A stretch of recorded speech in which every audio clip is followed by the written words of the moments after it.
They weren't orphans. Not all of them. Some had mothers who kissed them goodbye that morning, fathers who never stopped looking. But by nightfall, the child was gone. Between 1854 and 1929, over 250,000 children were loaded onto trains and shipped across America under the banner of salvation. The official story? The orphan train movement was a noble mission to rescue poor, abandoned children from the streets of New York City. But that's only the surface. That's the version for textbooks, the one they want you to believe.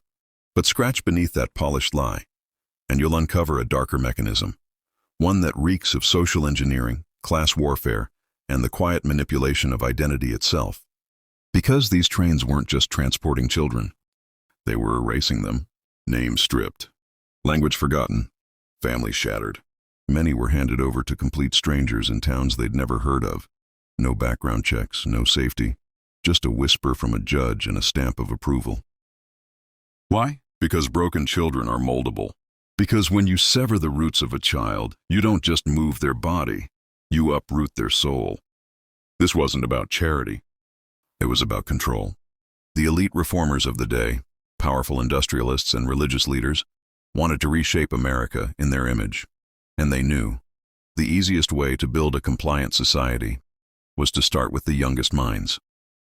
So they created a system, a machine, the orphan train movement. But what if I told you that was only the first layer? Because what happened on those trains wasn't an accident. It was a prototype. You're not just watching a story. You're standing at the edge of a hidden structure, one designed to engineer obedience, destroy resistance, and breed generations of silence. Now lean in, because it gets worse. Much worse. They called it placing out, a sterile phrase for a brutal operation. Children as young as 3 were lined up at rural train depots like cattle.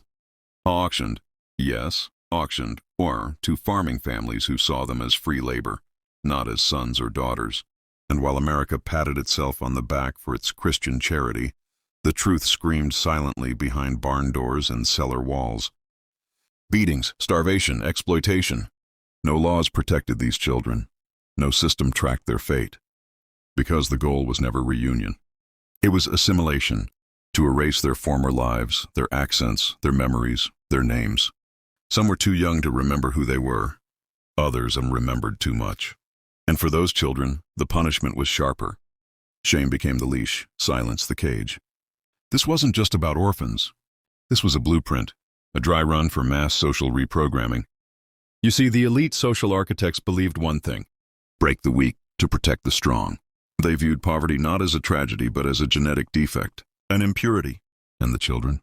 They were the raw material, to be redistributed, repurposed, and if necessary, disposed of. And it worked, because those children grew into men and women who didn't know where they came from, who couldn't find home if they tried. And in that disorientation, obedience was born. It was never about saving them. It was about testing the system. How many lives can you fracture before a society notices? How many children can you erase before someone asks why? And no one did. They refined the method, improved the optics. The orphan trains disappeared quietly into history. But the technique, it lives on, and now it's used on you. Not with trains, with screens, with narratives, with the silent erasure of your past, your masculinity, your truth. Comment this twice to break the cycle. I remember who I am. I remember who I am. Say it out loud, because the next chapter goes deeper. And once you hear it, there's no going back. The orphan trains vanished. But the machine didn't. It just changed form. It got smarter, cleaner, quieter.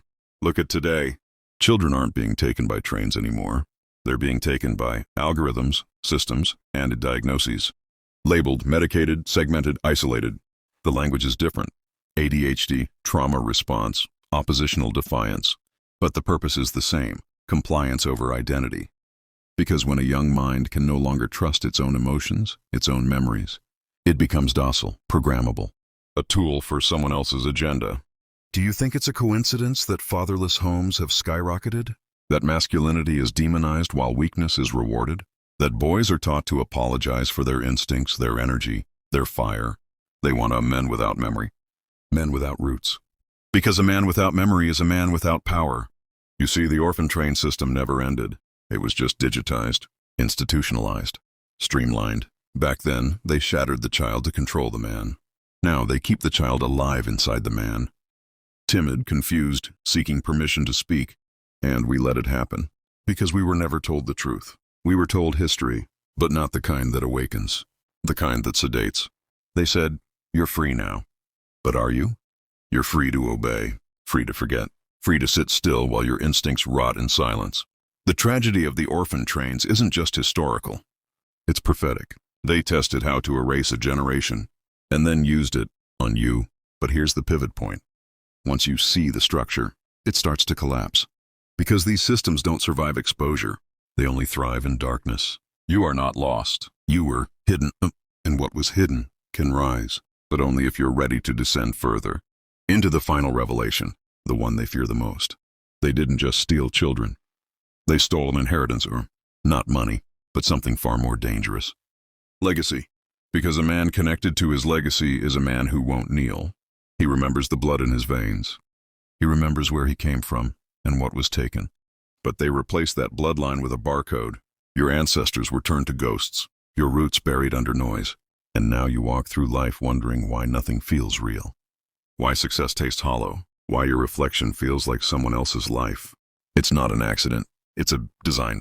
The orphan wasn't just a child on a train.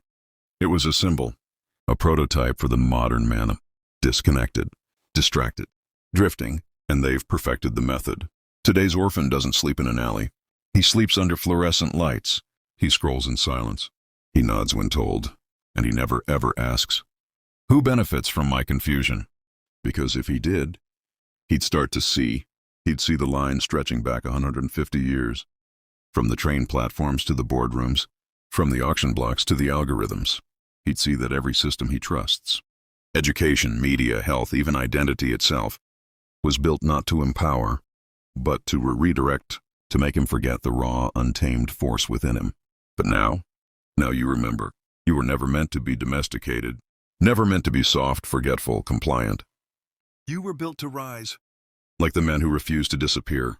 Like the children who survived and whispered the truth through bloodlines and bone memory. And now it's your turn. Say it again, twice, and mean it this time. I remember who I am. I remember who I am. Because now, they know you know. And once you see the cage, you don't go back to sleep inside it. You break it. You burn it. And you build something they can't erase, ever again.